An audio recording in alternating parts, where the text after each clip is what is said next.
भारत से 2938 किलोमीटर दूर म्यांमार में आर्मी रूल के खिलाफ विद्रोह तेज हो गया है। लंबे वक्त से सेना के शासन का एक गुट विरोध कर रहा है, जिसकी वजह से अब लग रहा है कि तख्ता पलट हो सकता है।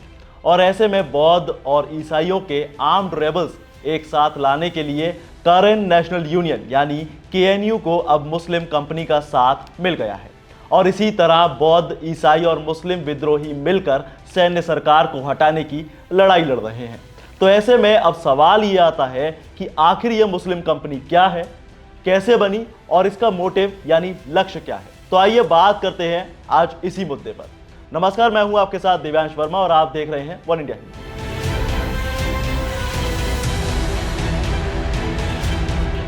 देखिए, साल था 2010।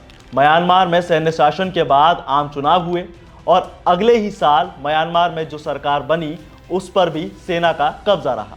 इसके बाद 2015 में फिर चुनाव हुए और इस चुनाव में आंग सांग सू की पार्टी ने चुनावों में जीत दर्ज की। इसके बाद बनी सरकार और सेना का इम्पैक्ट कम होने लगा और 2020 में एक बार फिर से आंग सांग सू की सरकार बनी तो सेना को चिंता होने लगी कि कहीं उसका राज पूरी तरह से खत्म ना हो जाए। और तभी 1 फरवरी 2021 को जनरल हायेंग ने तख्तापलट कर दिया। हालांकि सैन्य सरकार तो बन गई, पर तभी से उसे विद्रोही गुटों के द्वारा काफी विरोध का सामना करना पड़ा था। और मैं आपको बता दूं कि 2015 में मिलिट्री के साथ सेना का सीज फायर भी खत्म हो गया और बरसों पुराने सेना के साथ संघर्ष को ABMLA को ऑफिशियल तौर पर तीसरी कंपनी के रूप में जाना जाने लगा, जिसे आमतौर पर मुस्लिम कंपनी कहा जाता है। अब ये तो बात हुई मुस्लिम कंपनी की, अब बात करते हैं तीसरी कंपनी की।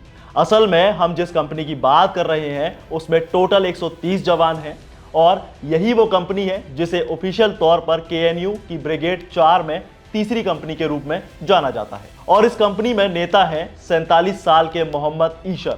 मुस्लिम कंपनी भी देश के हजारों लाखों विद्रोहियों की तरह म्यांमार से सेना की सत्ता को उखाड़ फेंकने में लगी हुई है।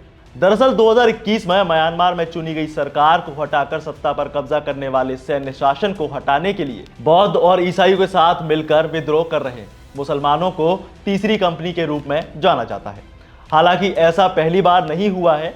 इससे पहले भी 1962 से 2011 तक वहां मिलिट्री जनता की तानाशाही सरकार थी। ये वो वक्त था जब सैन्य शासन ने अत्याचारों की हद पार कर दी थी। 1983 में बर्मा के मोलमाइन इलाके में मुस्लिमों के खिलाफ दंगों के बाद बड़ी संख्या में मुसलमान भागकर सैन्य शासन के खिलाफ विद्रोह करते हुए लोकतंत्र की स्थापना में जुड़े हुए संगठन यानी KNU के अधिकार वाले इलाके में चले गए और वहां इन मुस्लिम शरणार्थियों के एक छोटे से ग्रुप ने काफतुली मुस्लिम लिबरेशन फ्रंट यानी KMLF का गठन किया था। और उसी दौरान KMLF ने 200 फाइटर्स को ट्रेन भी किया था। लेकिन वहां उस वक्त मौजूद शिया और सुन्नी नेताओं के बीच मतभेद हो गए और ये बट गया। इसके बाद वक्त था 1985 का। KMLF के जवान तनिनथारी चले गए और फिर हुआ ऑल बर्मा मुस्लिम लिबरेशन आर्मी का गठन। और जब आप इस मुस्लिम कंपनी का पता ढूंढने की कोशिश करेंगे तो आपको इसका कोई सटीक पता नहीं मिलेगा।